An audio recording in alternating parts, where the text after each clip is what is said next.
Segunda semana de geografia, continuar falando a respeito do continente asiático, né? Dessa vez nós vamos falar a respeito da influência do clima e do relevo na vegetação desse continente. O continente asiático ocorre em climas quentes e úmidos, né?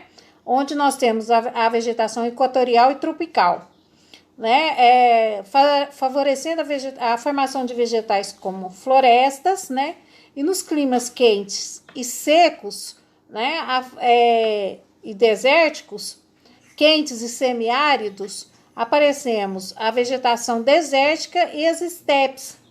E finalmente nos climas frios, né, de montanha e o desértico frio e o muito frio, que é o clima polar, nós temos a vegetação de montanhas, as tundas e as taigas. Para quem não sabe o que é tunda, a tunda é aquela vegetação daquelas árvores que as folhas ficam meio amareladas e laranja, depois caem todas as folhas delas e ficam só os talinhos, só os galhos, e quando chove essas árvores voltam a ficar verdes novamente. Então são árvores de folhas bem miúdas. E a taiga, ela é tipo um pinheiro, né? Onde ela sustenta parte do gelo que cai, fica aquelas árvores. Seria a nossa. Parecido com a árvorezinha de Natal, certo? Bom, o relevo é um dos elementos que influencia de maneira significativa e dinâmica a climática mundial, né? O relevo da Ásia, ele não influencia só o clima da Ásia, ele influencia também o clima do mundo. No continente asiático, nós temos a presença do maior planalto do mundo e também a cadeia de montanha mais alta do mundo, que é o Himalaia.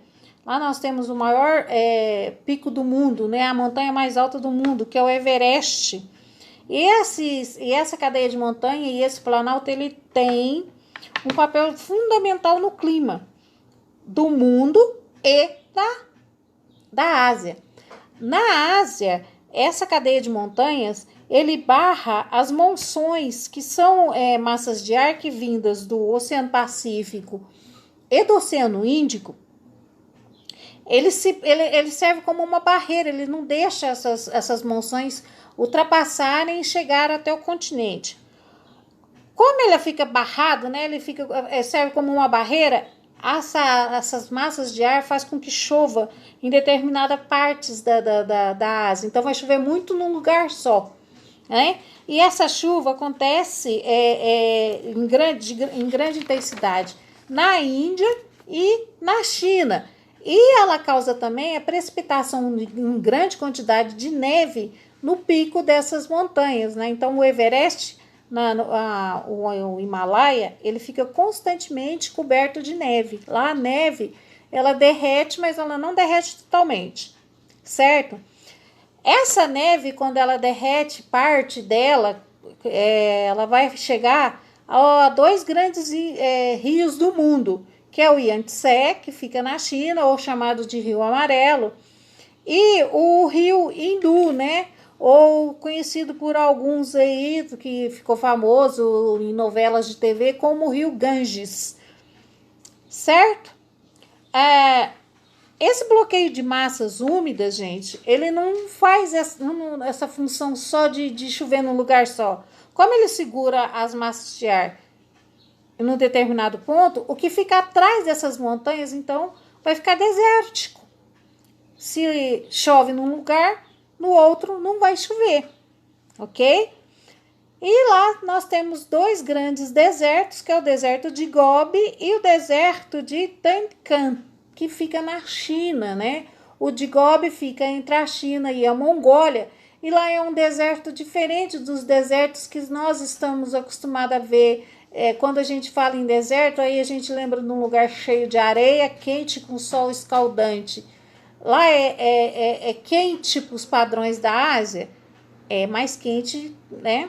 Mas não é tão quente quanto o Saara, por exemplo. Lá é um deserto frio. Ele é um deserto que faz frio até de dia, ele chega a ser gelado, né? Em determinadas épocas do ano, ele cobre-se de neve, mas é deserto, né? Não nasce nada, não tem plantação de nada, só nasce pequenas estepes. Estepe é aquele capim fininho, né? Uma grama bem fininha, tá ok? E a alta concentração de chuvas, então, nos vales do Himalaia, influencia uma grande produção de arroz, que é o alimento que é mais consumido pelos chineses, e os chamados tear gardens, que são os grandes jardins de chá do mundo, ok? Bom, se ficou alguma dúvida,